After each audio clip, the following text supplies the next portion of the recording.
হ্যাঁ, এখানে একটু বুঝিয়ে দিতে হবে রিঅ্যারেঞ্জ কাকে বলছি।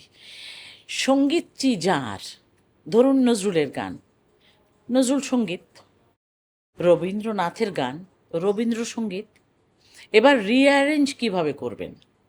হ্যাঁ, করা যেতে পারে। কিভাবে? যে মিউজিশিয়ানস, নতুন যে যন্ত্র আসলো, যে ইনস্ট্রুমেন্ট বাজলো গানের সাথে, অনেক আগে কিন্তু এইসব যন্ত্র আবিষ্কারই হয়নি।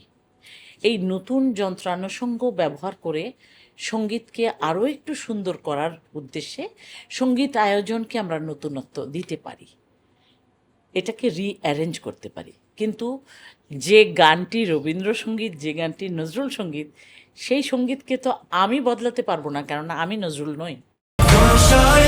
৪৫ বছর ধরে কোটি মানুষের আস্থায় পাইপের বস RFL পাইপ।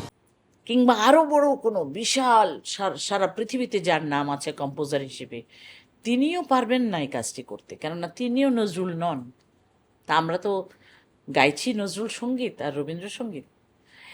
রিঅ্যারেঞ্জ করা যায়, সুরকে নিয়ে খেলা করা যায়, কিন্তু যার গান, তার গানের নামের সঙ্গেই তো সে গানের নাম, সেই গানটিকে তো বদলানো যাবে না। যেমন কারা রইল হোকাপাট, কারা রইল হোকাপাট, ভেঙে ফেল কর রেলোপাট, রক্ত জমাট শিকল পূজার পাষাণ বেদী। এখন এই গানটি আপনি দূর থেকে শুনছেন, গানও শুনতে হবে না, এর সুর শুধু শুনছেন, আপনি দূরে কেউ বাজাচ্ছে, আপনি চট করে বলে দেবেন এটা কী গান। এই ওখানে একটা মিউজিক বাজছে, ওই মিউজিকটা এই গানটা, কারা রইল।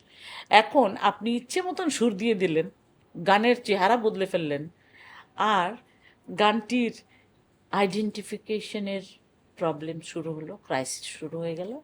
কেননা আপনি বলতে পারছেন না ওই সুরটি এই গানটি কিনা, আর একটি সুর যেটা বাজছে। অতএব রিঅ্যারেঞ্জ ওখানে করা যায় না। যার গান, তার গানটিকে তো ঠিক রাখতে হবে। তারপরে আপনি তাকে জমজমাট করার জন্য কোনো সুন্দর করে যন্ত্রানুষঙ্গ ব্যবহার করেছেন, সেটা হতেই পারে। আপনি ব্যান্ডের সুর দিয়ে, ব্যান্ডের বাজনা দিয়ে বেশ ইয়ে করে উদ্দীপনাময় গানগুলোকে গাইতেই পারেন, তাতে কোনোই সমস্যা দেখি না।